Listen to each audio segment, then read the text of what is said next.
Welcome to the second annual Juneteenth celebration hosted by the Racial Justice Collaborative. We are going to be discussing some key moments in history relating to the story of the African American people and our history in the United States of America. We're going to be discussing these key moments that begin in the late 1910s and move onwards into the 1920s.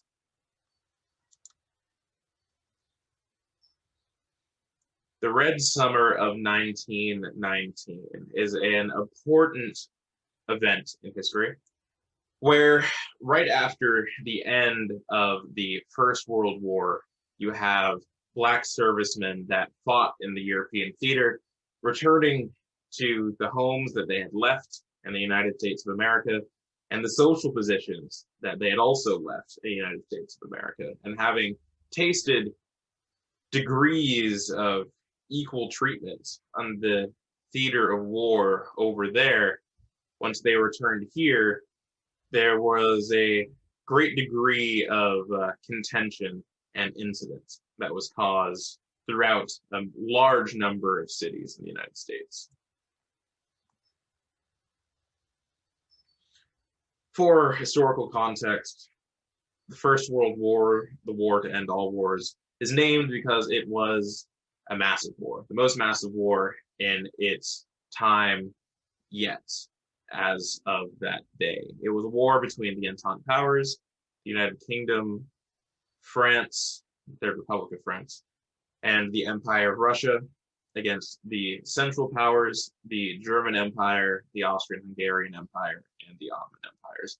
Later, other powers such as Japan, and of course, because of the history we're going to be talking about today, the United States were drawn into the conflict on the side of the Entente powers. Black servicemen obviously went alongside white servicemen on the behalf of the United States heading to the European theater. In the First World War, there were originally 20,000 African American volunteers out of the 100,000 American volunteers in general. This was not enough soldiers, and so this was the situation in which the congressional bill creating the first formal and remaining draft that continues to this day rather than being for a specific conflict. This was the first time this was brought in, and after that was ushered in, there were over 700,000 Black soldiers serving in the armed forces. Black enlisted men were barred from serving in the Marines, were only allowed to do menial tasks in the Navy, but were allowed to fill every role in the Army, including combat roles, except for aviation units. The Air Force did not yet exist at this time, and this even did include officer positions for the segregated Army, since Black soldiers and white soldiers could not serve in the same units due to the laws of segregation in the United States, and therefore this even required Black officers. And so some 600 Black officers were trained and given the ranks of lieutenant or captain, and were allowed to oversee these units.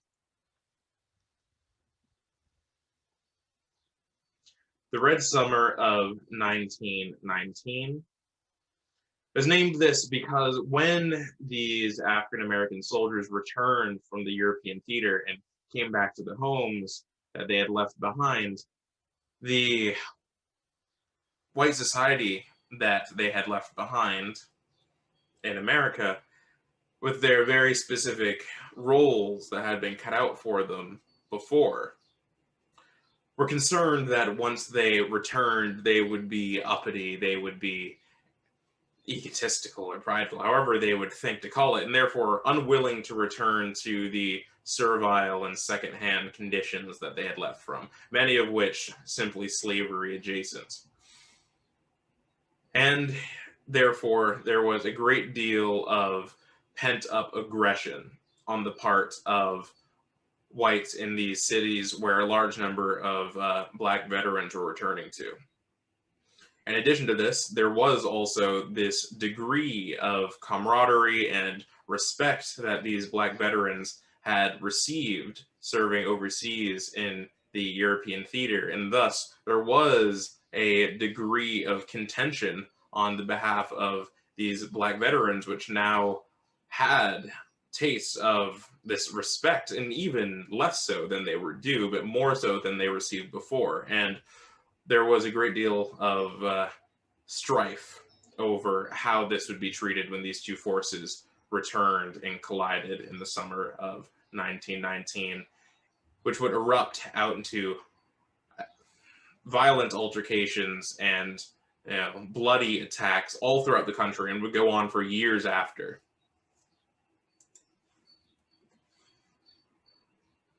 There are a great number of violent and lethally destructive riots throughout the United States in cities all across the country, starting in the summer of 1919. But they generally fall into two sort of scales of outcome. There were incidents that simply resulted in massacre. This was often a result of unprepared nature or lack of weapons on the behalf of the African American communities in those circumstances, and also circumstances of violent and courageous resistance on the behalf of other African American communities that were targeted in the exact same way as others. However, with weapons and with training, much of which coming from these very same African American veterans returning from the First World War, they were able to fight back and defend the homes of those who were so violently under attack.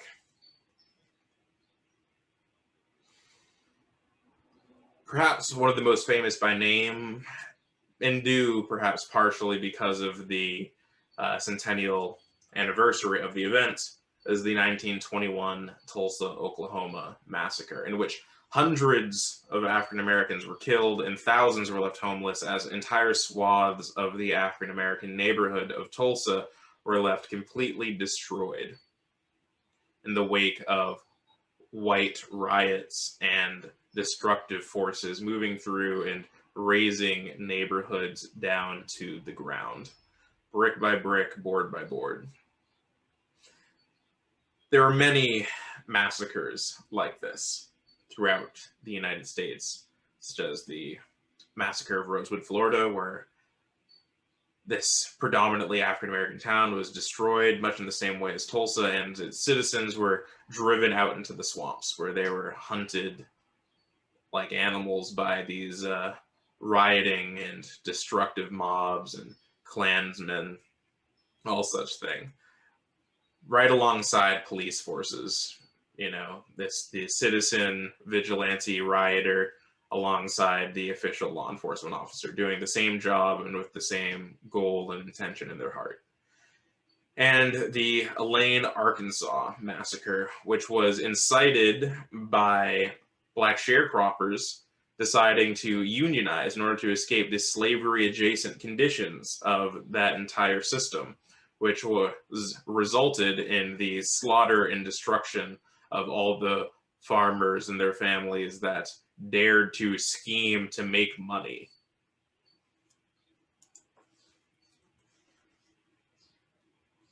We also have the specific stories of resistance in this particular event.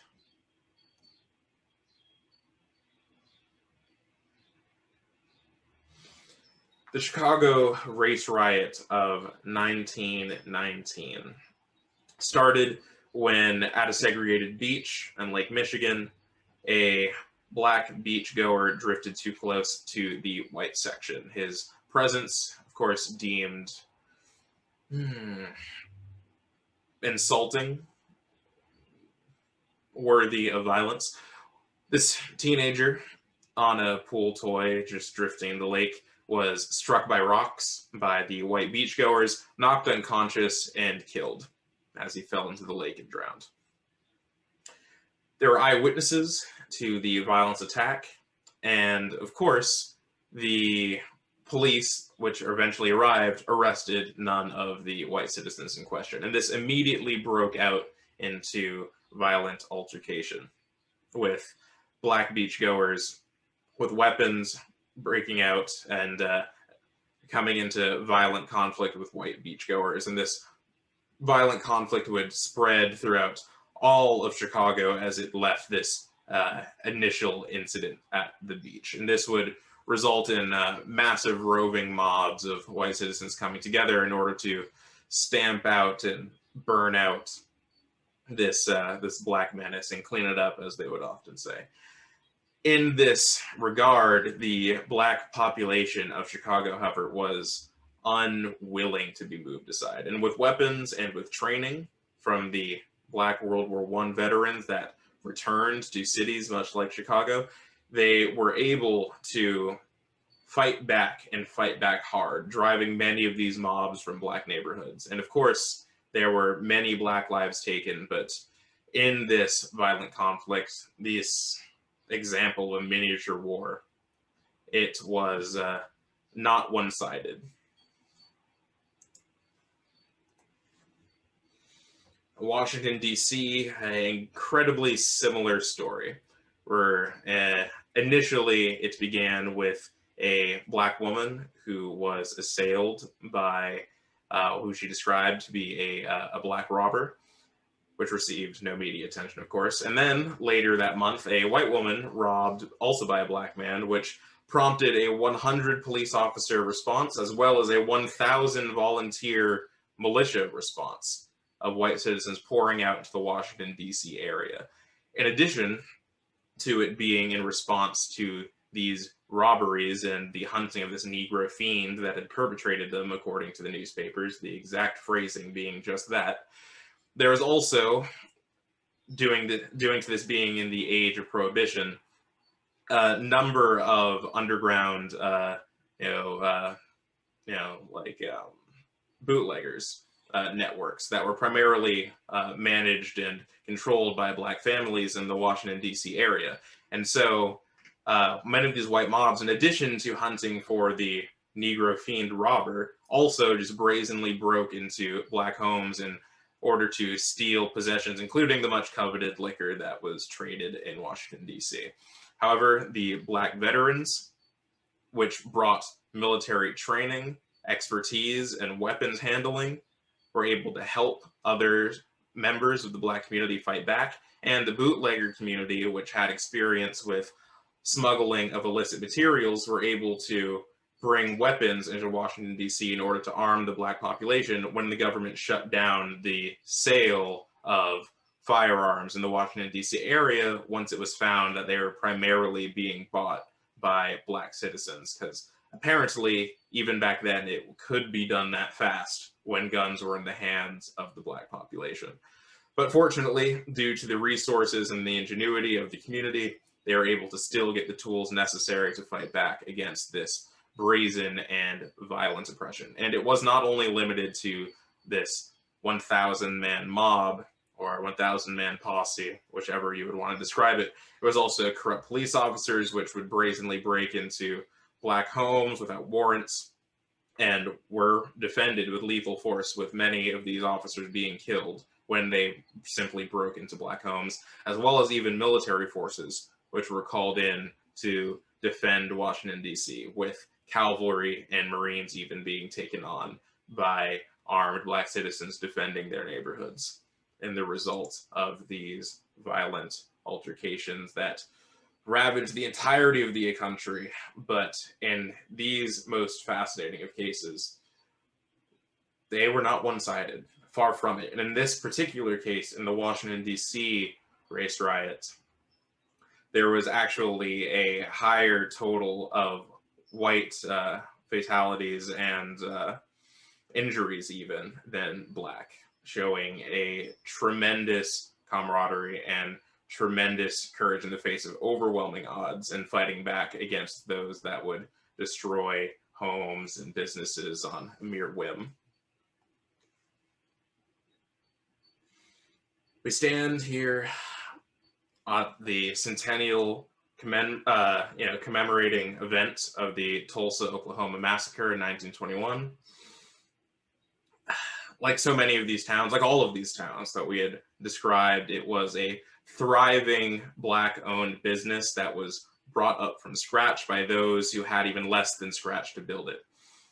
And it was a great achievement by those who were simply attempting to build a life and prosperity for themselves, something every citizen should be able to have and should be able to have without needing to fight for it, needing to be able to fight for every inch of it.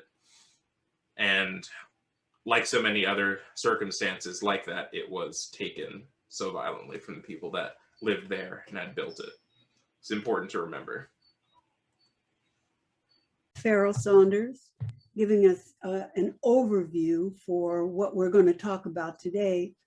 And we're going to start this part of the program with the presentations that I'm giving, and Lane and Jordana. So we're going to start with Jordana. And Jordana is a lawyer.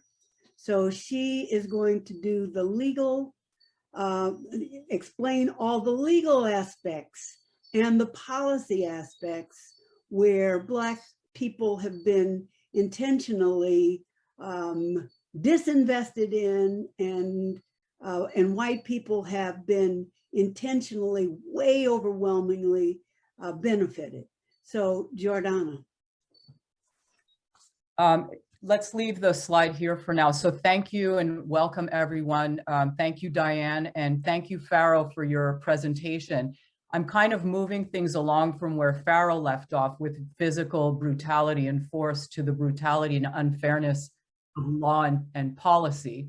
One of the things I want to do, though, is just put context around Diane Wong and Lane Arye's presentation. So you're going to have what I think is a unique experience, because often at these events, we focus on history and law and policy, and we don't hear from actual people who've had to think about and struggle through what they've been through. This is, to me, especially important for white people, because often when we do these kind of cold, hard presentations on wealth, on history, on public policy and law, whites can often kind of step back and look at that as saying, oh, that's a Black experience, I'm not involved. But this is very much a white experience, because as you'll see, as Blacks were denied and suffered, whites soared. And so it's not just looking at what happened to Black people, it's also looking at the billions of dollars that engorged white communities through these laws and policies. Now, I am going to talk about what Diane said, but I also want to make clear that there's a very emotional component to all of this. And I've known Diane most of my adult life.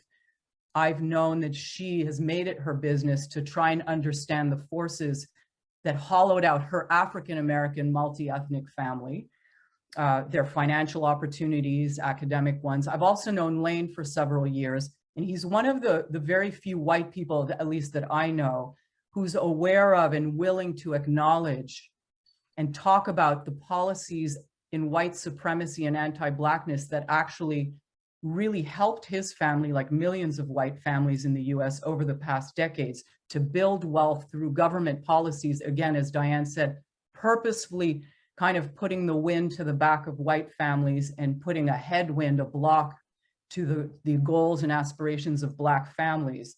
He doesn't block that conversation with comments like, well, my family worked hard, my family struggled.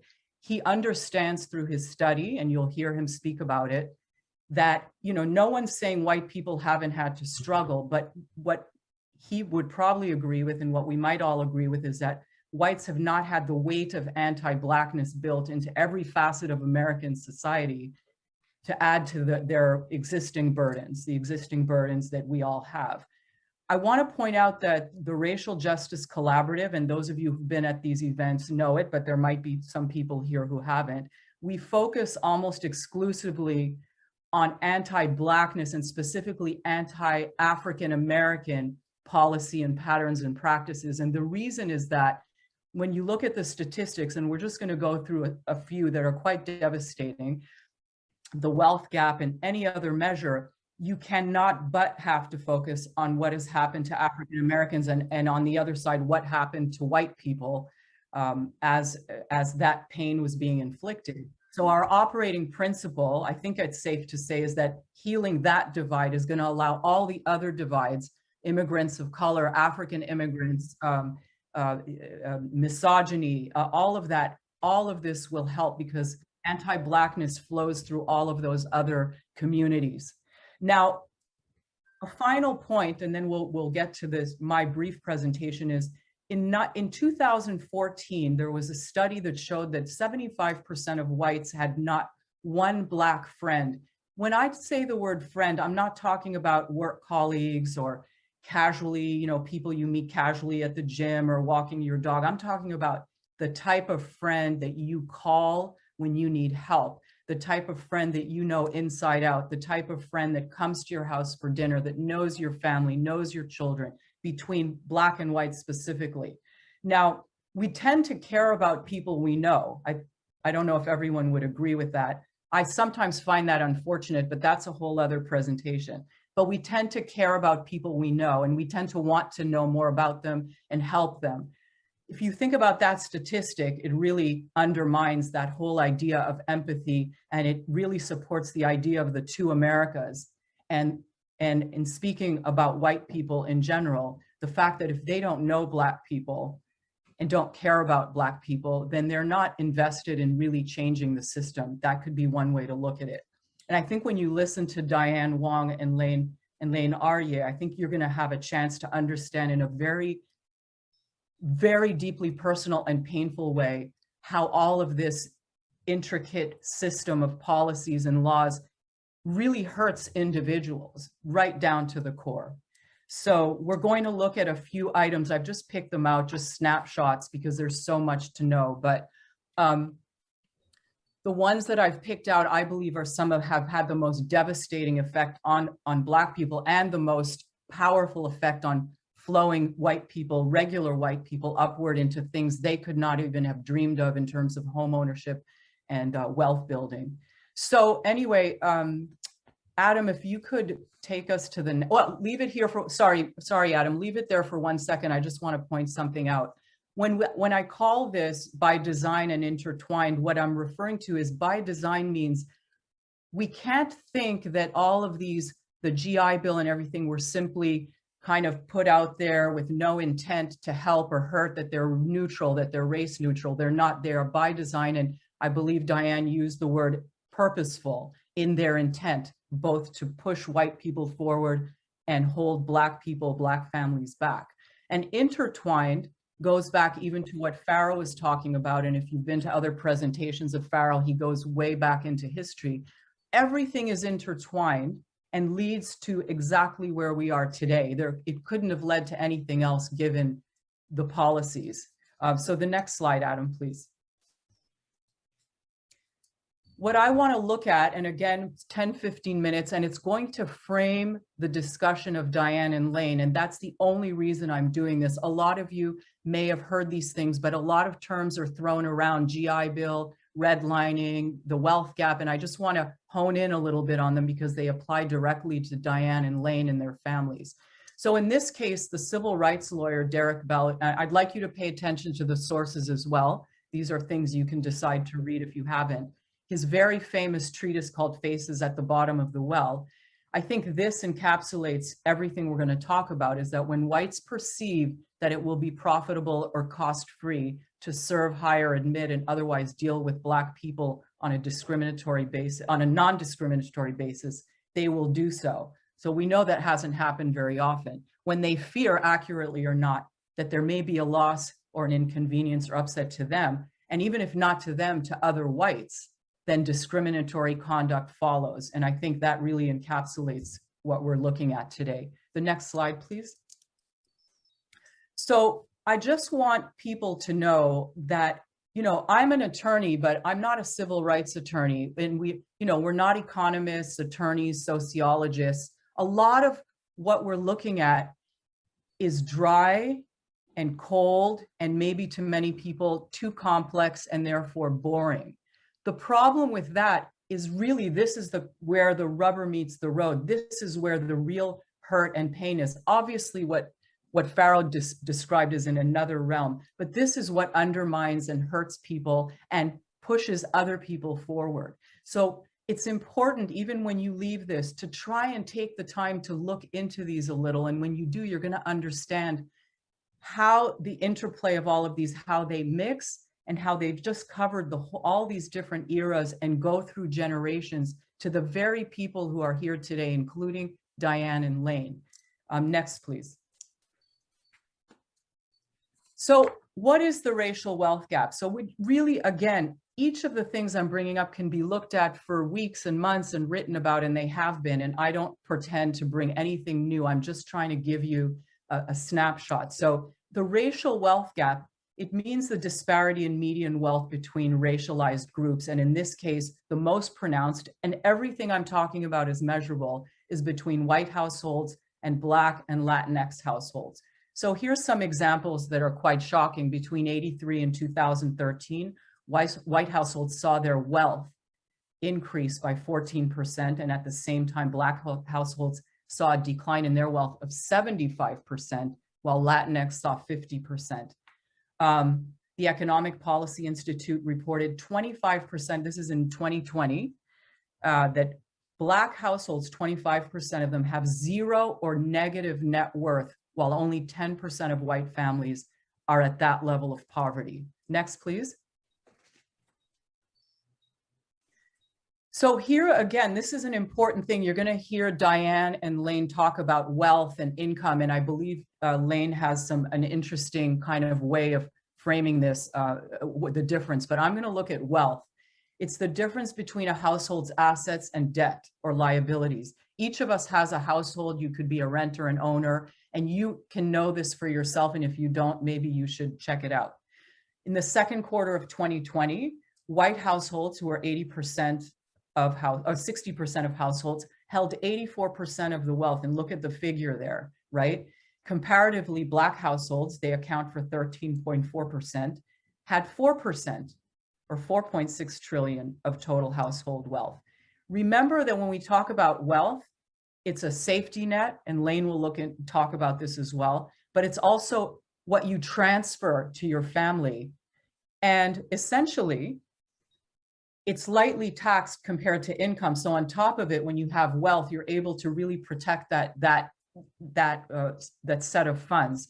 30% of white households received inheritance in 2019 at an average level of $195,500, compared to 10% of households at an average of $100,000. And again, everything I'm bringing to you, anything that sparks your curiosity, you can find everything at primary sources and very good research at the Brookings Institute and others. Next slide, please. This goes back to inheritance as well. Now, the economists Derek Hamilton and William Darity. William Darity has written an amazing book on reparations. He's considered that he's an economist and the father of the reparations, African-American reparations movement. They found that inheritance and other transfer intergenerationally account for more of the racial wealth gap than any other demographic or socioeconomic indicator. And I think that frames well the importance of being able to inherit. Now, all of us know in the US, I consider the US an extreme version of capitalism, the most extreme that exists globally. Real estate and other things, real estate is a real way to build wealth. And so I want you to think about that as we go through this presentation. The next slide, please. Okay, you're saying to yourself, oh God, 1862, my God, we're really going back in time. Why are we doing this? I'm gonna pick out 3 or 4, maybe there's 5 particular acts and just quickly show you for each one how they continue to impact us. So very briefly, you look at this, citizens of the US were able to buy for a filing fee 160 acres of expropriated land from tribes west of the Mississippi. This is in 1862, and it was available to any citizen or person eligible for citizenship. When you read the act, which I've read, it's very race neutral. You just sort of see this language about citizenship. I've reminded people here that the 1790 Naturalization Act only recognized potential citizens who were white immigrants at the time. It started as being white men, and then it expanded to other white people. So within that act, it's already excluded people who were not deemed white at the time. And that's an important point. If you just read it, you wouldn't know. And in fact, when you research this online, there's many race-neutral presentations of the Homestead Act where if you didn't go further, you'd have no idea of who it benefited and who it didn't. Look at this now. 4,000 to 5,500 Black families were able to become part of 1.6 million landowners who gained deeds through the act. And then today, there are 46 million known individuals who are property descendants of the beneficiaries of the act. This is a through line from 1862 to literally today. Those 46 million have been able to build on what those white citizens and white immigrants who became citizens were able to get through this like massive transfer of land at the time in the United States. So next slide, please. Again, just very quickly, another race-neutral act, the Social Security Act. It excluded farm workers and domestic workers for whatever reasons from accruing benefits. At the time, as most of us know, most Black people were still living in the US, or they were starting the migration up north, where they worked as farm workers and domestic employees. As Pharaoh used the term slavery adjacent, that's what we're looking at. So 2/3 of Black people at the time never received those benefits, wealth building opportunities. Keep in mind, yes, it may have changed later, but it's at that point where people were not able to start building wealth. So already they're being left behind. And whites were jumping ahead, getting benefits. Every time you see what's hurting Black people, remember the wind is at the back of white people in all of these acts and laws. Next, please. Here's another example, the FHA, Federal Housing Administration. Here's just a few facts of the things that it did: building housing, housing for returning veterans, housing for people with, sorry about the word handicapped, but anyway, low-income Americans. It generally sparked production of housing. Next slide. But here's the rub with this.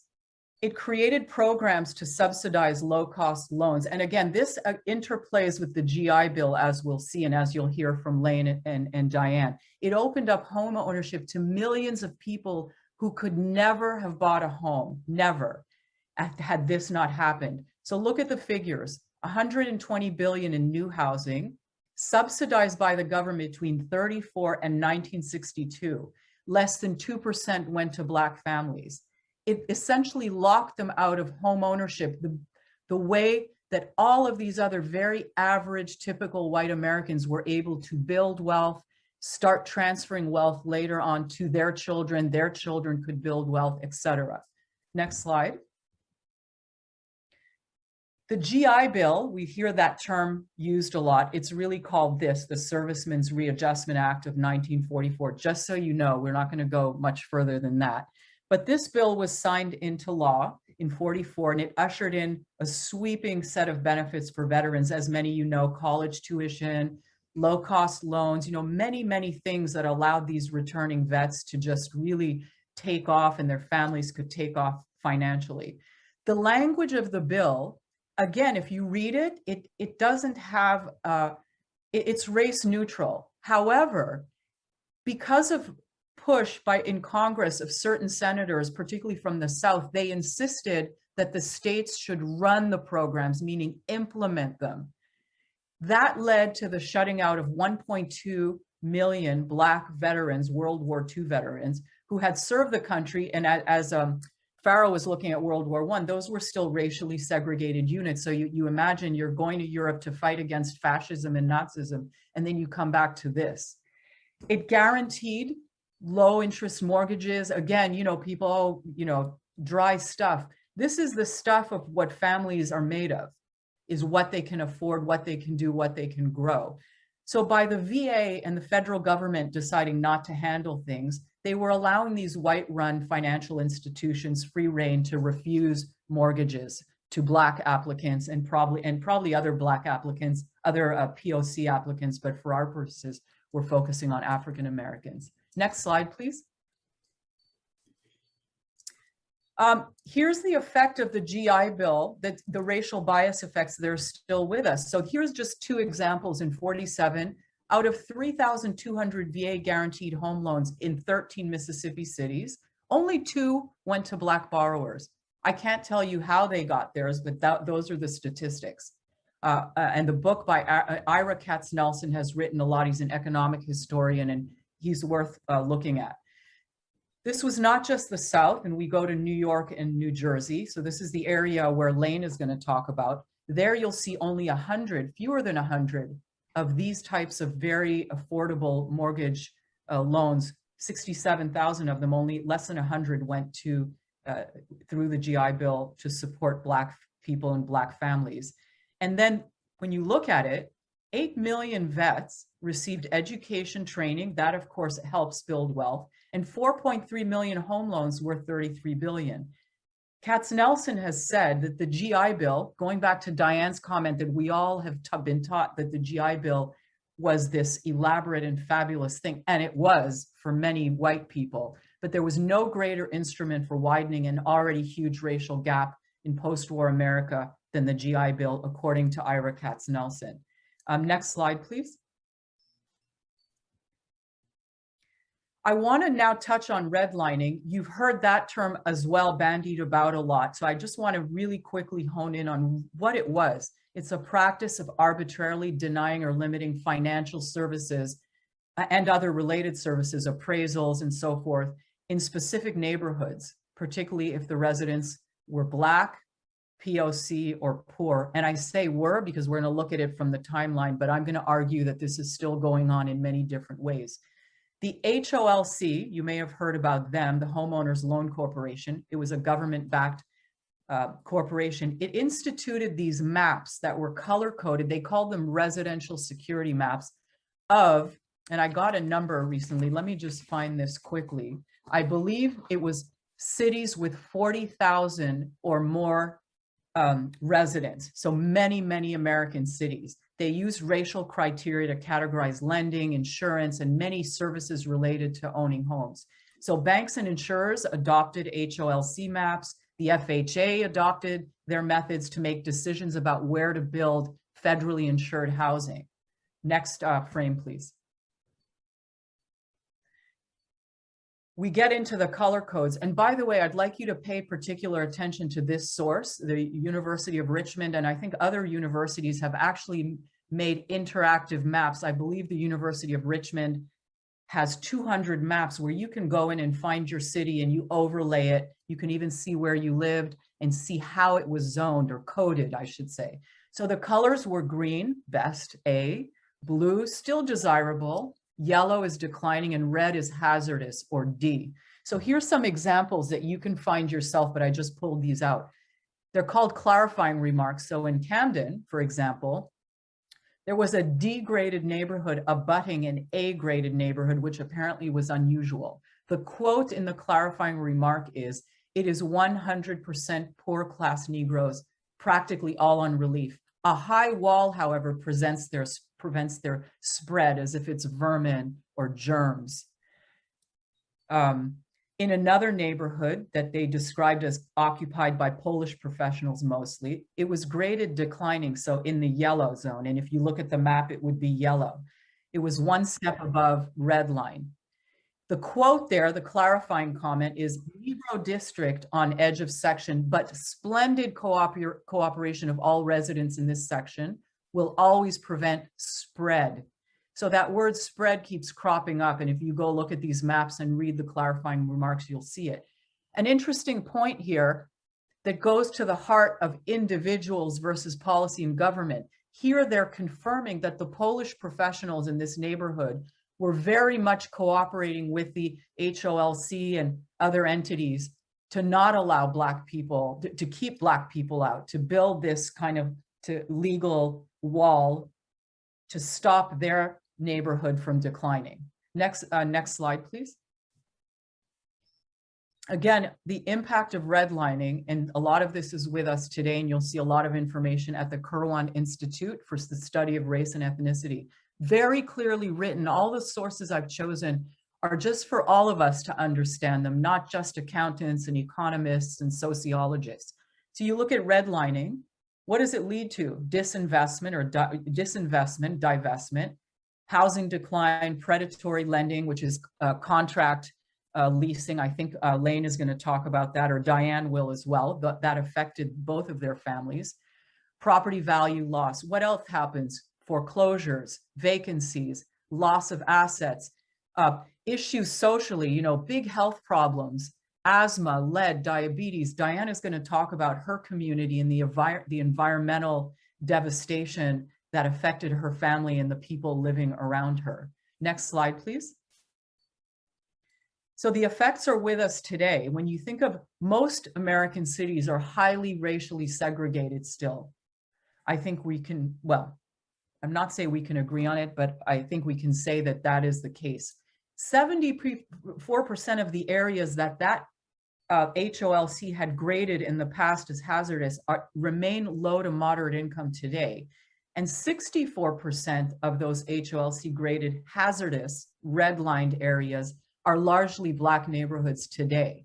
And so again, you see that just when you think about, oh, that happened in the past, it is with us today. It's the legacy that's very much alive today. Next slide. I want to end on this quote by Malcolm X in '64, which I think addresses everything that's worth noting, but applies to what we're going to talk about and applies to what Diane and Lane are going to say. If you stick a knife in my back 9 inches and you pull it out 6 inches, that's not progress. If you pull it all the way out, it's not progress. The progress comes from healing the wound that the blow made. He's referring to white society, white institutions, haven't even begun to pull the knife out. They won't even admit the knife is there. This is in 1964. I'm a person who's, the people here who know me, I'm pretty much a glass half full, a glass half empty person. And I believe that this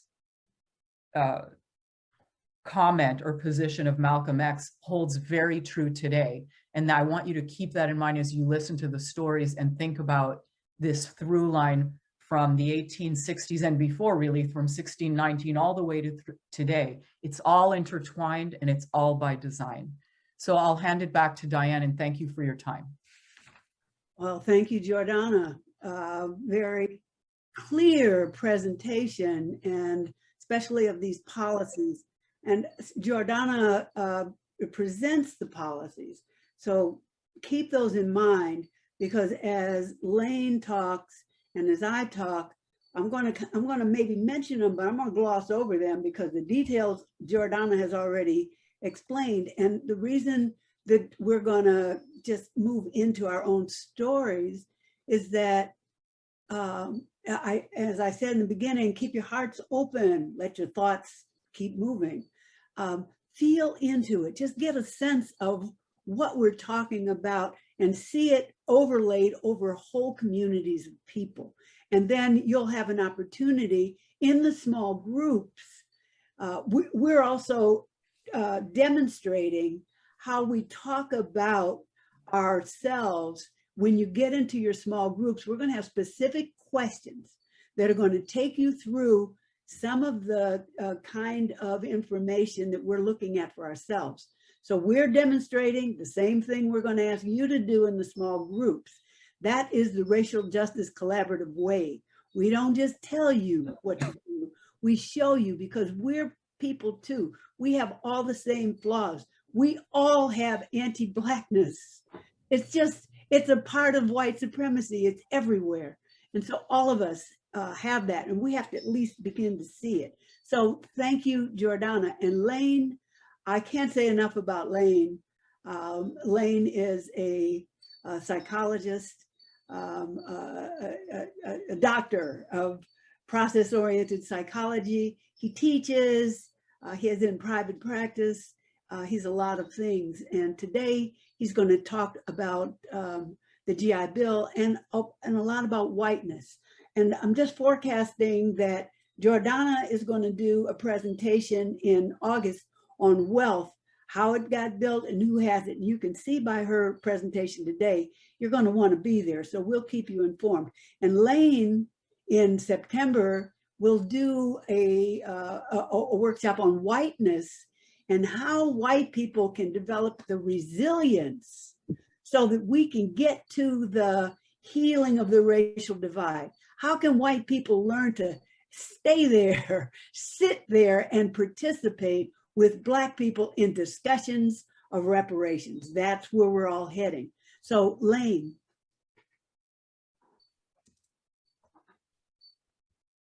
Hey, everybody. Wow. Wow. Pharaoh, Jordana, powerful, powerful. Hard to listen to and really important to listen to.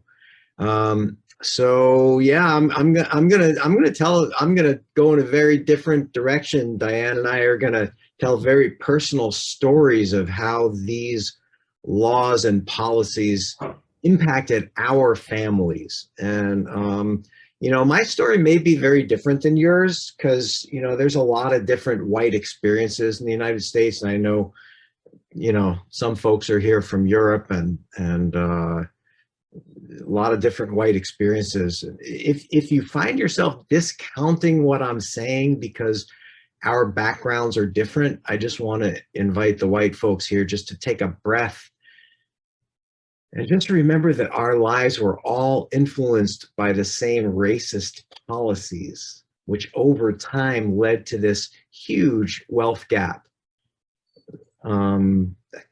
It's actually the median wealth of white families in this country is 10 times greater than the median wealth of Black families in this country. So, all right, I'm going to share my screen here. So my dad was born, whoops, I got to the wrong one, was born on the Lower East Side of Manhattan in 1925 in an immigrant Jewish neighborhood where everybody spoke Yiddish. Now, at the time, Jews were not considered white in this country and were not welcomed by many Americans.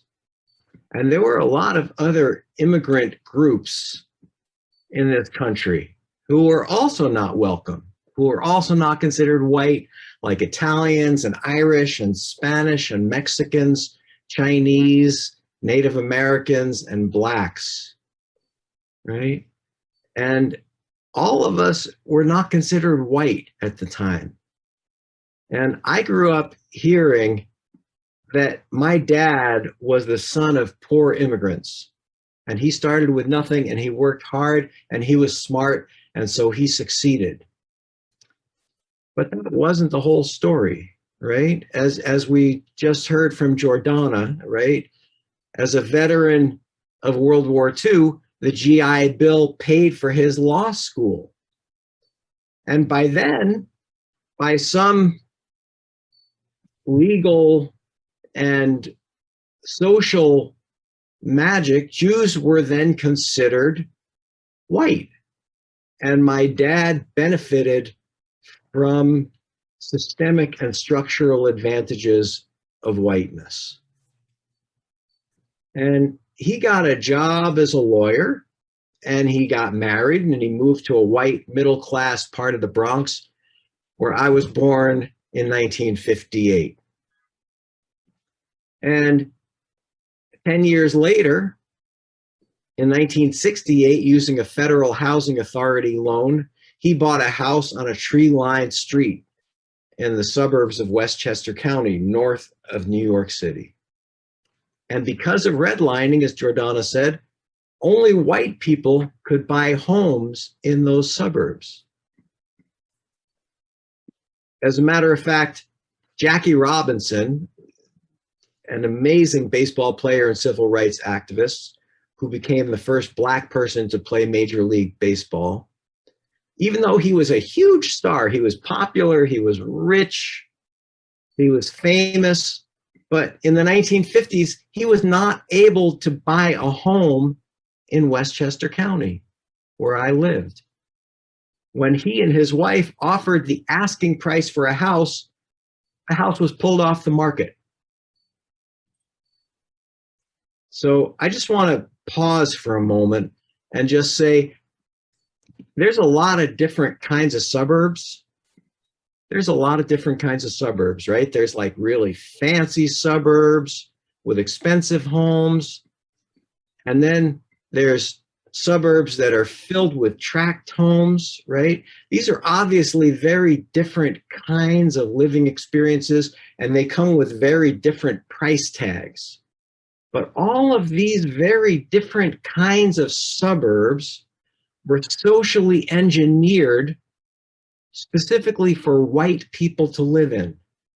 And these very different kinds of homes were only available because of what Jordana was just saying about FHA loans and redlining. They were only available for white people to buy. Now, who was white at this point? At this point, a lot of these groups were already white. My town was about 85% Italian, 10% Jewish, and 5% Irish. None of these groups had been considered white before, but now, legally and socially, we were all white.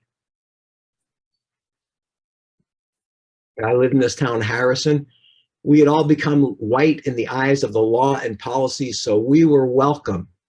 It was a very economically diverse town. There were shopkeepers and professionals, manual laborers, all living in very different kinds of homes in this town.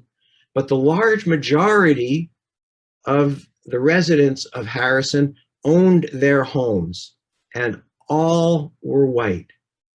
So now let's talk about some of the social and especially economic impact of this racial injustice. But let's start with the social.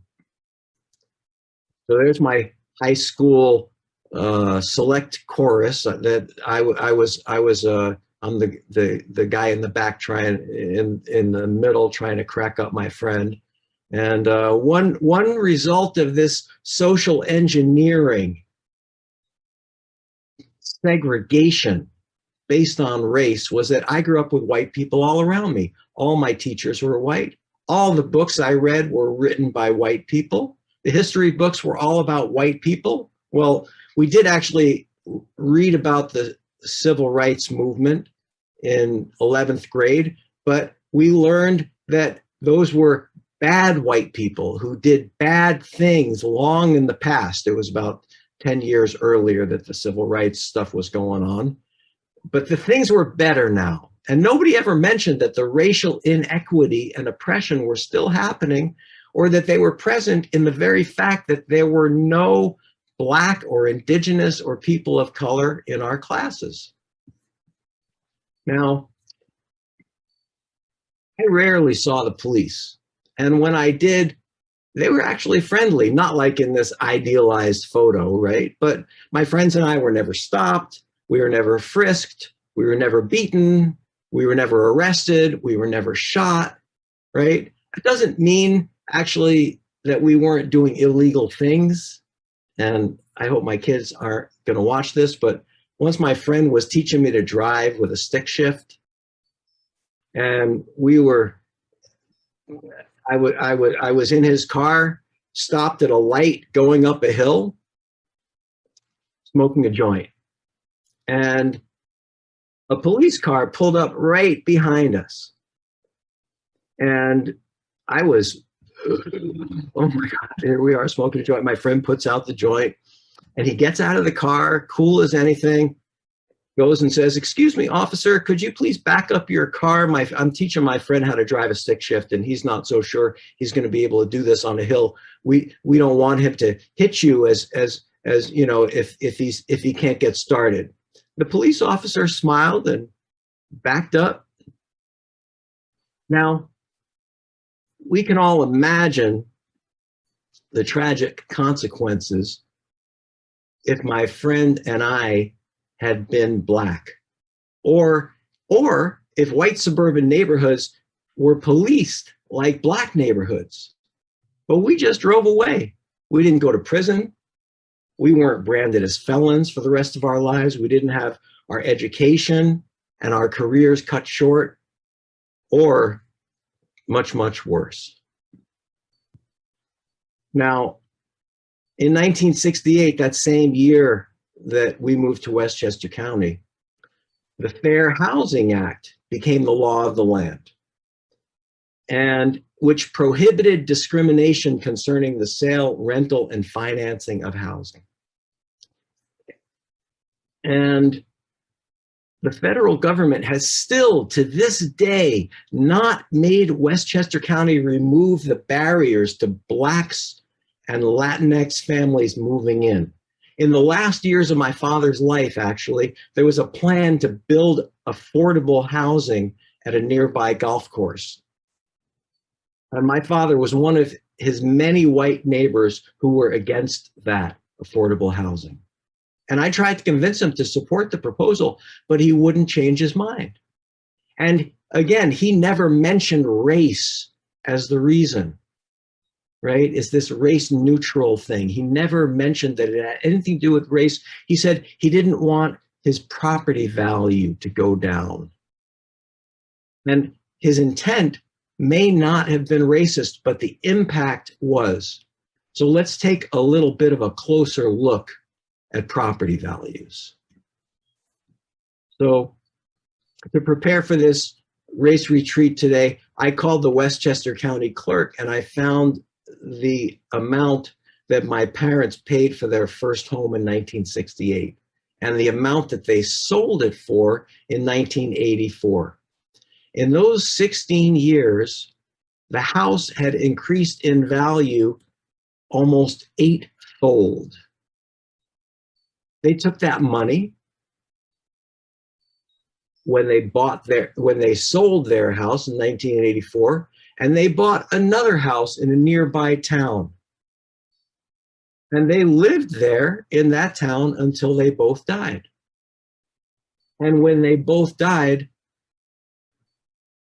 my brothers and I inherited that house, right? That's what Jordana was talking about, right? We inherited that house. And when we sold that house in 2016, its value had increased 3-fold, right? So the first investment had increased 8-fold, and then that increased 3 times as much. That original investment had increased by 24 times, right? And part of that increase was surely the location and the timing of the sale, right? But according to the Census Bureau, this is the Census Bureau, right? This government agency, the median price for a new house in 1968 was around $25,000. That's 1968. And the median price for a new house in 2018 was $320,000. That's 12.8 times the original value, right? So remember, this was originally one pile of bills. Now we've got 12.8 piles of bills there, right? This goes a long way to explain why the median wealth of white households in the US is 10 times greater than the median wealth of Black households, right? And just to say, a good job doesn't close the wealth gap. You know, you could say, well, people have good jobs, you know. According to a study by the Center for American Progress, Blacks with at least a college degree still have about 30% less wealth than whites without a college degree. So why does wealth matter? Why are we talking about wealth instead of income? This quote from Harvard sociologist Alexandra Kilowald really explains it well. She says, you can think of income as water flowing into your bathtub. Whereas wealth is like the water that's sitting in the bathtub. If you have wealth, it can protect you if you lose your job or your house. Wealth is distinctive because it can be used as a cushion and it can be directly passed down across the generations. So I just want to say that's what happened to my family, you know, and the story that I heard from my father was true. You know, he did start with nothing. He was smart and he did work hard, but it's an incomplete story. Nobody ever told me that he had a current at his back, unfair advantages that were specifically designed to benefit white people and to disadvantage Black people and other people of color. Now, the message I internalize from that incomplete story, which is a lesson that many white people internalize, is that we deserve what we have. And the corollary message, the message that goes along with that, that's unspoken, is that if Black and brown people don't have what we have, they must not be as smart or work as hard. But if many Black and brown families work 2 or 3 jobs to stay afloat, do I really work harder than them? I don't think so. And if Blacks without a college degree have 30% less wealth than, if Blacks with a college degree have 30% less wealth than Blacks without a college degree, do I really deserve more, what I have more than they do? And if their income is running through the faucet and down the drain, and I have some water in my bathtub, the system is working as it was designed to work. Because of the GI Bill and FHA loans and socially engineered segregation and the increased value of my parents' home, I have a cushion. And it's not fair. And I feel sick to my stomach thinking about how many Black families were cheated out of this windfall. So thanks for listening to my very particular story that is also not particular. And now we have a chance to listen to a very different story about how Diane's family was impacted by these same racist policies. Thank you, Lane. I love it to have this opportunity to hear from Pharaoh and then to hear from Jordana.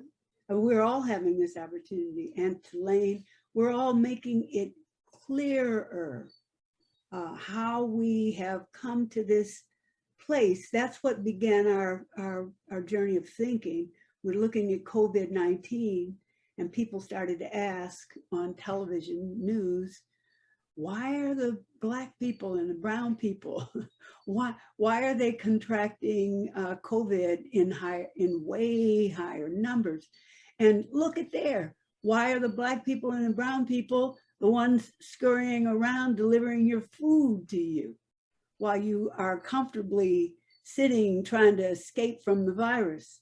Why are they the essential workers out on the street? And so when Jordana talked about the 1935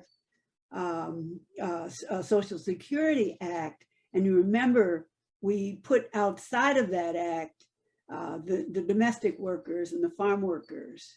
And so those things have continued, even though there were some slight changes, those kind of trajectories have continued so that the people doing the kind of work well, first of all, they have to, because, you know, we need shelter and we have to eat. So that's why they're doing the work. So now I'm going to talk about a different story. And before I start my story, I've got people here who know me very well, and they know the story.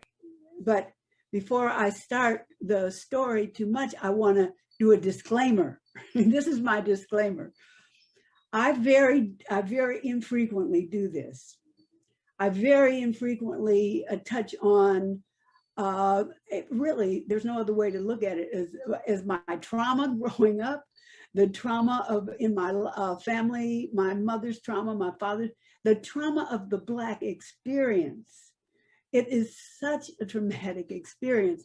So if you're Black and you're young and you don't remember, or you didn't see, remember that, as Sundiata points out all the time, we didn't get here on our own. We come here through direct lines of ancestors. So see your ancestors in this. And if you're white, and listen to what Lane talked about, see the trajectory of your people, and then juxtapose that, which is what we're going to do now, with the Black experience, a very specific experience in the United States. So I'm going to take a deep breath here. So I'm telling you, I don't usually do this. And why don't I do this? Because I don't like to see the Black experience treated as a treat for white people to, to get their rocks off, just oohing and eyeing and feeling that sympathy. That is not going to get us anywhere. I'm not doing it for that. I'm doing it because I'm contributing to this work of healing the racial divide. And I want to make clear how much of a racial divide we're talking about. So, Adam, next slide. Here's my dad. My father was born in 1920 in Cleveland, Ohio.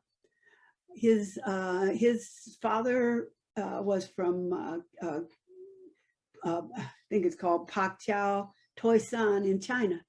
His mother was a mulatto. That's a precursor to, now I think we'd say biracial, but a mulatto from the Black community in Cleveland.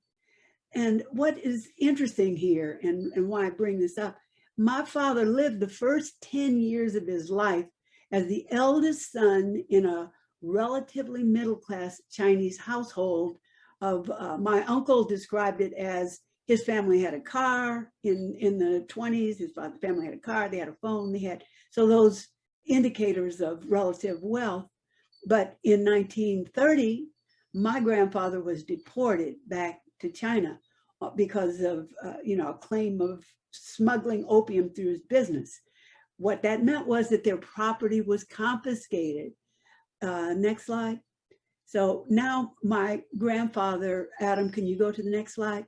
My father then was taken in by, my grandmother's brother, and living in the Black community. And specifically, I remember when I saw on the census map where they lived in the 1920s, they lived on the tracks of Kingsbury Run. So Kingsbury Run was essentially it was a whole shanty town. It built on a landfill, and a trash landfill. The residents of the Kingsbury Run, they were poor people. We're also talking the Depression. So here it is, we're well into the years of the Depression. They're living on a landfill, what they described as a shotgun house. Now there are 4 children in the Wong family with my grandmother, and her brother, Patrick Kane, had 6 children. So there's 8 of them and 5 of my family, and they're living in 6-room shotgun house. So we've got lots of people sharing this house in a dump. Next. So in about 1936 or so, there was at the peak of the Great Depression, Roosevelt created the Civilian Conservation Corps. And it was, as everything in those days, all the military, all the everything was segregated. So my father was sent to a segregated, he joined the Civilian Conservation Corps because he could make money to send back to his mother to help support the family. So he went to Zanesville, Ohio, to start to plant trees with a large group of Black young men who went there. This is a picture of my father over here to the right. And they went to create trees or build trees or plant trees in Zanesville as part of this segregated unit. And it's interesting to note that these segregated Black units, this was far away from the town centers, because people, the white people, did not like having, it's still the same today, really. It's still the same. When we talk about creating any low income, anything, white people in white communities say, not in my backyard. So it was the same thing. So they put them out into the forest. Next slide. So that's where he was in 1936. And at the time, we've got the whole, America's whole segregated armed forces. So he's part of a segregated Civilian Conservation Corps unit in 1936. And we've got the segregated armed forces. We've got people in our audience, Dr. Berry and Jill Berry, both are veterans. And they will, maybe during the end, we'll be able to talk with them, because they said that Dr. Berry said that many of the Black veterans never learned, and we'll talk soon about the GI Bill, but they never even learned about the possibility of benefits in the GI Bill. So Adam, can we take the next slide? So my father, after his Civilian Conservation Corps experience, went back home, immediately joined the Army. So he joined the Army in, I think it was 1941 or so, 1942, just when United States of America was entering into the World War II. They were a segregated Army. The Fort Huachuca is in Arizona, and it was all Black units in Fort Huachuca. And interesting to me has been that my grandfather, my mother's father, who was part of the Buffalo Soldier Group, also at Fort Huachuca in 1917. So they were both at Fort Huachuca. It was still a segregated unit. Next slide, please, Adam. Now here, I have to say that because we're talking the GI Bill and we're talking about patriotism, and it's always, it's kind of a heartrending thing to me. And it's you know, I do it with a little begrudgingness to this country, that all of my people, all of the men in my family, before there were women allowed as active service, they all participated in the military, starting with World War I, my grandfather, and then World War II, my uncles, my father, and then everybody, our whole family, my cousins. We were all, we fought for this country from the beginning. Next slide. Now, we're talking now, Second World War, the GI Bill and redlining, GI Bill. Next slide.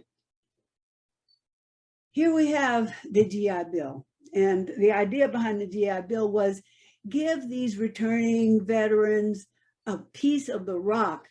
Let them learn to really love America, because they're going to own part of America. And that was some of the thinking behind the creation of the GI Bill. And so that's the thinking. They want them to learn to love America. You know, although my family, my Black family, they loved America. They fought for this country. In droves, we fought for this country. But there was a fear when they were creating this GI Bill that would create some kind of Black advancement.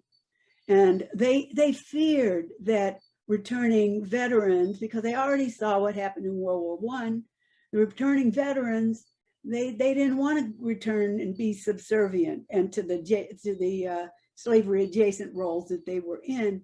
So to make sure that the GI Bill largely benefited white people, They ensured that the GI Bill helped as few Black veterans as possible. Next slide. Okay. Is there, okay, I don't know, I'm watching them. Okay, they're saying that they can't hear me. So I want to bring up and remember that all of the Wong brothers, here are the three male Wong brothers, my father, here they are, Si Hong. Interesting as an aside, when he was in the service, he legally changed his name. He didn't want to be Si Hong because he's in a Black unit. That didn't make sense for him. And so he changed his name to David S. Wong. My uncle, Sitoi, my other uncle, Sifun, they all joined and served the military. My father and the brother on the right were both in Black units. By the time Uncle Sitoi came along in Korea, they had pretty much disbanded the segregated army. So next slide, please. Now, the GI Bill, what did that mean? That meant education, but it also meant this piece of the rock, this home for people to have families. And so you've got this two different looks. Redlining meant that you draw a red line around any groups where there are Black people living, and you call those areas, redlined areas, you call them the hazardous places. And then here on the other side, the suburban life. That meant you have tree lawns, those are single homes, schools, all the amenities, the roads, everything that you needed to build a life and to start to feel like you are an American and what that means. So I want to point out that it wasn't just that redlining contained Black people. It was also that it contained any kind of investment in the redline community, which pretty much meant the Black community. So that meant that just like now I think about Starbucks, if you want to see where a community is starting to be on the movement up, you start to see where Starbucks is located. Well, Starbucks could not invest, could not get a mortgage to invest in a redline community. Industry could not invest in a redline community. There was disinvestment. The things that you need went into, in full throttle, went into the white suburban community. They paved the roads. They put in sewers. They put in building all kind of industry so that people could have places to work. They built roads. They didn't do that. They contained, the idea with redlining really, and we'll see that more, was to contain Black people, to hold them in so that, as Jordana pointed out, the virus of Blackness didn't spread over and infect the white people. Next slide. So here we are. This is Cleveland, where I'm from, and you can see the Lake Erie, and along the shores of Lake Erie, you see this red area. This is the red area, has always been where the Black people have lived. And the yellow areas, those are the areas that are close to where the Black people live. So those are declining, or you're taking a chance. I think you could only get about 15% mortgage if you wanted to buy something or invest in those yellow areas. And I've got Catherine here and Frank Sr. They're looking at this Cleveland map. They know it well. The blue areas are, they're pretty good. They're still desirable. And then the green areas is where you could do full investment, and the suburban areas could thrive. Now, this containment and holding down and keeping people in poverty intentionally has greatly scarred, both psychologically and in terms of economic growth, scarred Black Americans for generations, blocking access to wealth, to capital, blocking access to education, government financing. All the basic tenets for wealth building have been removed from, so the wind is pushing in the face of Black people and brown people and at the backs of white people. So the benefit of whiteness takes, pulls out of the Black community and into the white community. Next slide, please, Adam. So here we go back to remember what Jordana talked about, the housing, this HOLC, this Housing Act. And the importance of that is that the thinking in the HOLC created the redlining system. So they called it security. So that was what they were doing. They were making the real people who counted, the white people, making them secure. And so just as a reminder, this goes all the way back, as I like to point out, when we had the Dred Scott decision in 1857, and Supreme Court Justice Taney said, the Black man has no rights that the white man need respect. So that has never changed. And so this is how the wind is blowing here. So this is how they created the redlining system. The Federal Housing Act that was started to build the highways, and the highways made it possible for the white people to live out in the suburbs. They pretty much cut the highways through the Black community. We'll talk about that later. The whole eminent domain, and how they cut the highways right through the middle of the Black community, because they could just take white people take what they want all over the world. And that's, of course, a generalization. That's how I see it. So change the slide, please. New slide. Adam. In addition to redlining, we also, so the redlining is, the government, the FHA loan said that they did not allow FHA mortgages in redlined communities. So remember, we look at this redlining as security. So as Jordana pointed out, we're not talking race. It sounds race neutral, it's security. But the redlining, the effect of redlining and the intention of redlining was to contain the Black community in as tight as possible, with no outlets except to allow them to come out and work for the white people. In addition, we've got covenants. So people in their homes and in communities started to develop covenants. And these covenants that went into the deed basically said, if you hear, it says here, here's an example: none of the said lands, interests therein, or improvements thereon shall be sold, resold, conveyed, leased, rented to, or in any way used, occupied, or acquired by any person of Negro blood, or to any person of the Semitic race, blood, or origin, which racial description shall be deemed to include Armenians, Jews, Hebrews, Persians, or Syrians.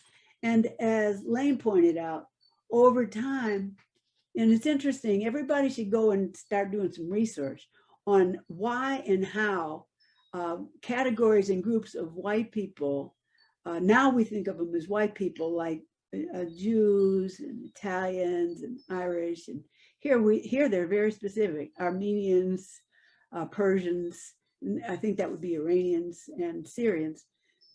So those were included, and that meant that as I read, that meant that municipal officials could wash their hands of the racial impact, because they said that didn't have anything to do with us. It's in the deed. They can't help it. It's in the deed. So again, then, so you've got redlining, you've got racial covenants and deeds. And so if you have redlining and you can't get an FH loan, what does that mean? That means you could buy on land contract. Now, my father, we bought our house on land contract. We could not get a GI loan.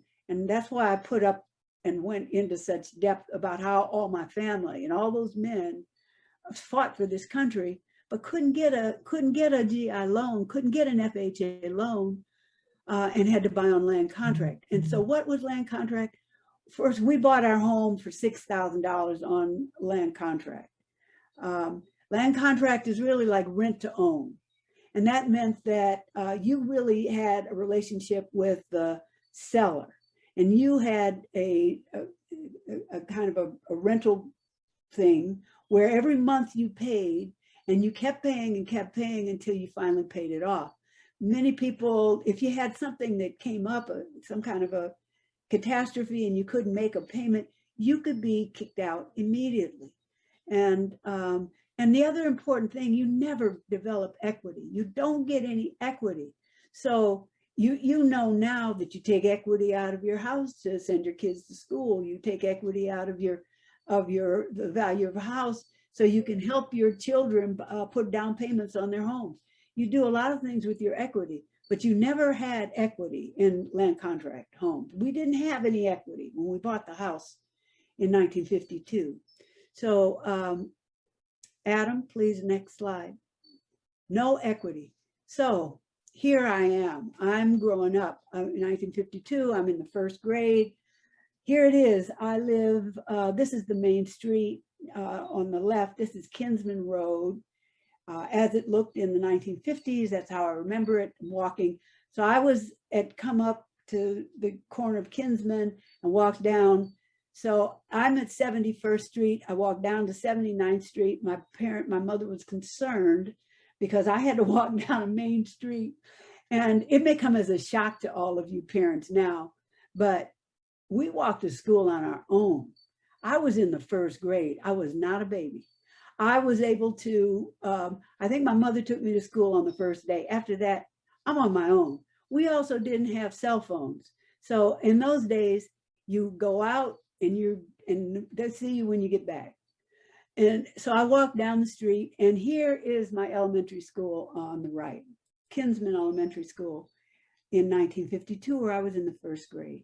Next slide, please, Adam. Here is a home. This is the best picture I could find. Here on the left, you see the little front porch on our little dead-end street, Roy Avenue. That was our home. This is me on the porch. This is my dad and my younger brother. Here's our whole family here on the right. Here we are, looking very, I mean, we're a nice family. We're a nice family. So about 1955, living in our redlined home off of Kinsman. So next slide, please. Now, what did that mean what did it mean to live in a redline community? What did it mean in Cleveland to live in the home where I lived in? So keep in mind that there's a little street, Roy Avenue, and we were on that street. Now, it was a dead end, and overlooking the dead-endedness part of it, down was a ravine. Cleveland is the city of ravines. So there was a 50, 60, 70 at different spots, about 70-foot drop ravine right up above right below our house. And so when I look down, you look over here at the green picture. And when we first moved there, it was all green. And it felt really good to live in all of this nature and all this greenery. So we had this nature preserve. And so what I didn't know in 1952 and moving onward, that nature preserve, that was called Kingsbury Run. It was a stream that led from Shaker Heights, a high-end community in Cleveland, in Ohio. And it came down and kind of ended up close to where my house was. And it was an open sewage. So it was down at the bottom of this ravine was a big, long stream of open sewage running through, taking the waste and the effluents and all the products and the dumped stuff out of Shaker Heights. And where, of course, where did it go? It went into the inner cities. It took them into the Black community. So remember, this area has been disinvested. And that's more than just not invested. That is taking out all wealth. How do you take out all possibility of wealth? You build an open sewage dump and you put it there, because who wants to live there? So this is what I saw as a kid. But now at the right below that, you see not far up, when Garden Valley, that I'm going to start to talk about, when Garden Valley was built, we started, this was a Standard Oil owned this property around it. This is John D. Rockefeller. And they used it as a dump to dump their waste. So the oil waste, and here is what it kind of looks like.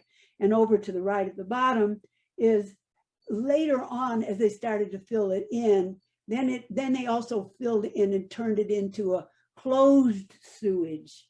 So they bricked it in and made it closed sewage. It still was a sewer, but it was closed. And then it started to look, they took out all the trees, everything that made it look good. They took out all that and they left the sewer.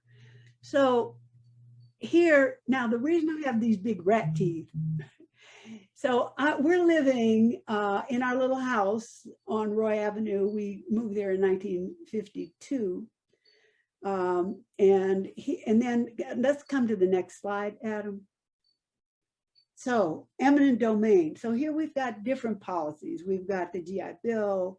We've got, but then that's offset by the racial covenants. And those are offset again by, here we have eminent domain. So eminent domain, what does that mean? That meant that we had a 300-foot property. It went down to the open sewage, but it still was our property. And so the state came through and they took half of it. So they took 150 feet off of all of our neighbors, and that was by eminent domain. So by eminent domain. And so what did that mean? That meant that the state started to build on behind us, block after block of low-income housing. It's now behind us, remember, is this dump. It's still this garbage dump and the open sewage. They started filling that in and they built low-income housing. So eminent domain. Next slide, please, Adam. So here, I don't know if you can get any sense of this, but up in the left-hand corner, up at the top, there's a little, looks like little houses, and it's something called Roy Avenue. That's where I lived. And then if you come down and you swipe down, you can see these big buildings, and that is what became Garden Valley. And here down at the bottom, all of that.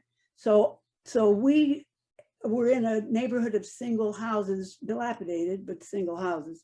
And everything was raised, and Garden Valley was built to house Black people. And that's exactly, they called it something else. They said something else.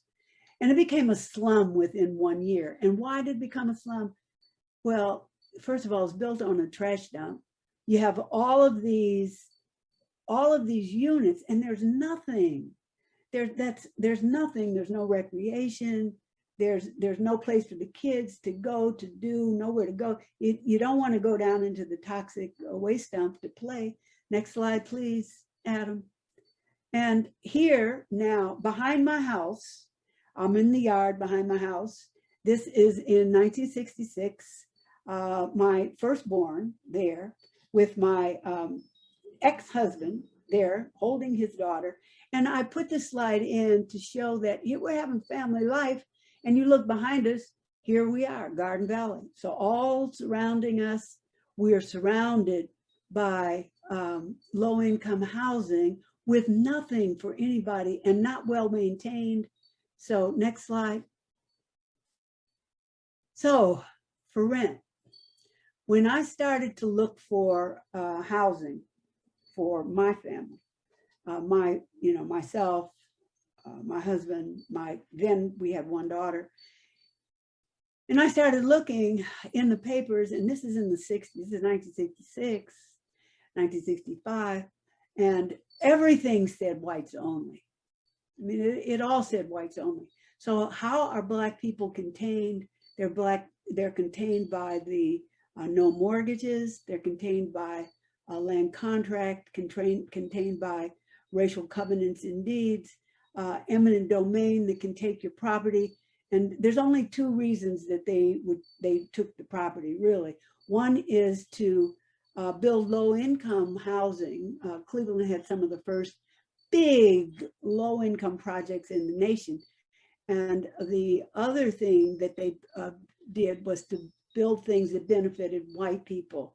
So like the Highway Act, that meant that the highways could come through, and all these suburbs that they built now had a way to get from the downtown area to work. It was very convenient, but they took all that property from the Black community. So this is how wealth doesn't get to be accrued in the Black community.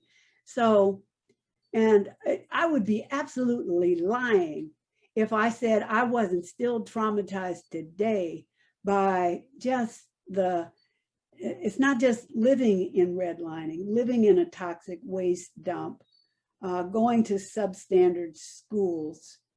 But it's hearing on the news every day how your people are worthless, and how they're not hardworking, and how they live in the slum because they don't care. They like, that's called the Black living. That's called being Black. That's being real. Live in poverty, because that's being real, and because your people don't have enough brain power and gumption to get up and do what Lane's people did, which is work hard and make a way. But the wind is at our face. I'm feeling it still today. I'll never get over it. It's the legacy of white supremacy that most Black people, you might not be able to tell by looking at Black people, but we feel it still today. So where did I move? We moved to Garden Valley because everything else said whites only. So here we are. This is what it started to look like all around. I mean, I was a stone's throw away from the house I grew up in. We moved to Garden Valley. And next slide, Adam. If that's the last, oh, here I am. Okay, now the end of this story is, here's my home, 7020 Roy Avenue. And remember, we bought it in 1952 as for $6,000. In 1977, when my father died, the house was valued at $2,500. There were no purchasers. So my sister, who inherited the house, she gave it to the people across the street. Why not? They gave it to the people. Eventually, it was abandoned. And here I am a couple of years ago, I went back, as we all do, we're called to go back and visit the places where we're from.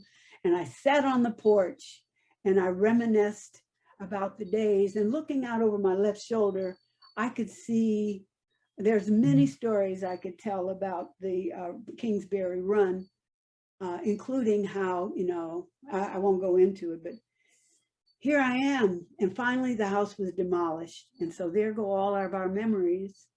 And we never had any wealth. So I couldn't pass anything down to my children. And so they're on their own, just like all Black people. Country doesn't help you here at all, ever, never did. Only does things to detriment Black people. So thank you for listening. I think that's the last slide. Am I right?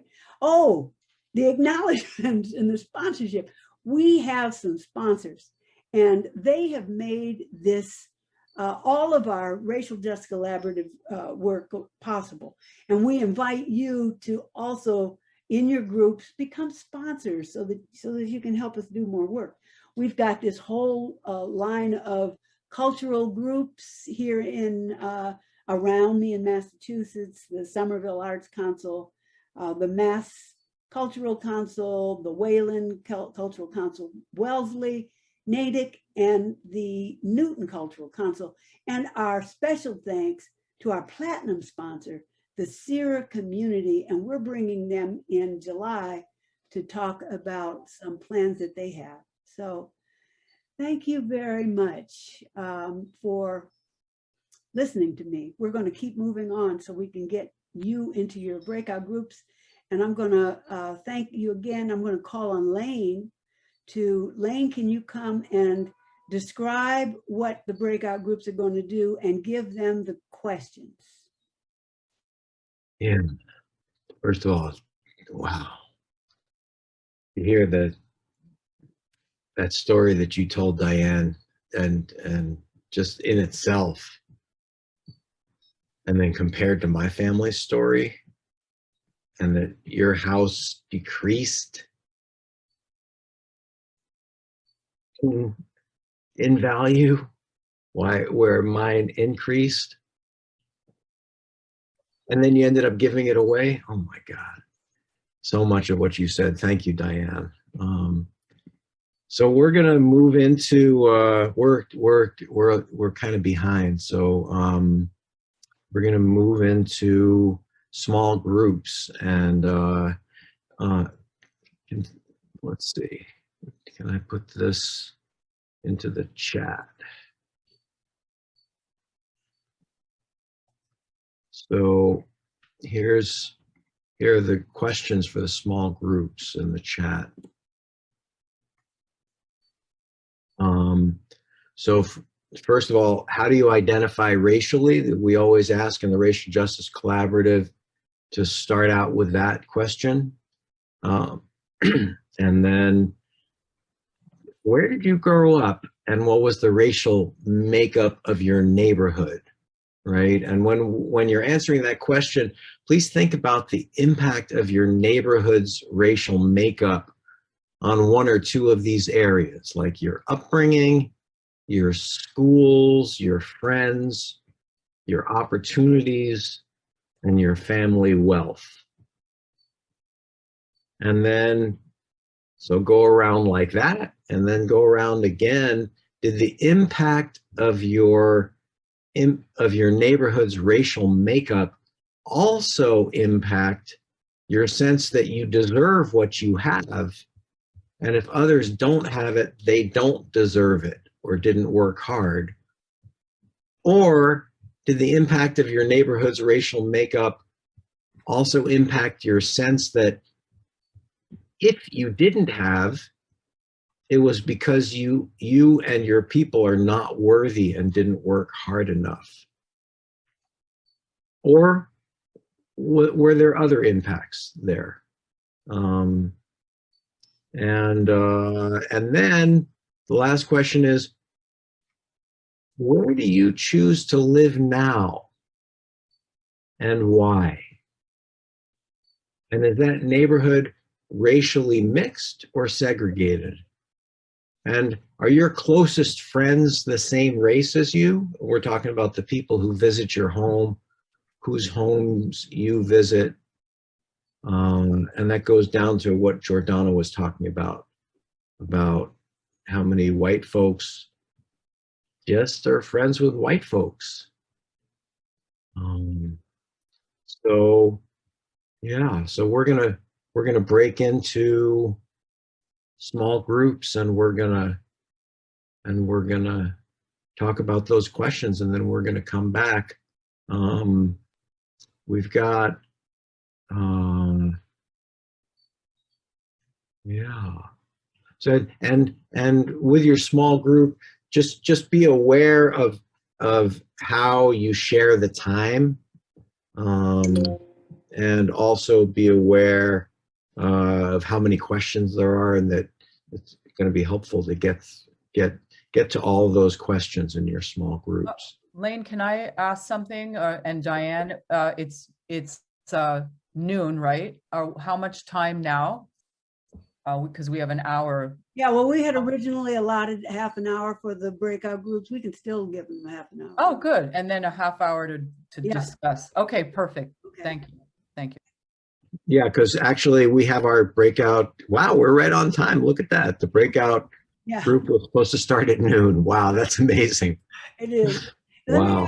Can I add one thing? I have to just say this because I showed you those rat teeth and how big they were. I have to, and I want to say why I did that. When they started filling in the open sewage, you cannot imagine the size of the sewer rats that started coming out. And now that was a real invasion, invading our homes. And so my father had to break up glass and concrete in all around the foundation because they could bite in, and they came into the house and we'd see them in our house. They were huge. So that's all I wanted to point out. That was a trauma. So And I just want to mention that that can be traumatizing just to listen to, and I saw some people not wanting to listen to that. So respecting that as well. Yeah. And yeah. All right. Whew. All right. So I think Adam, are you going to break us into small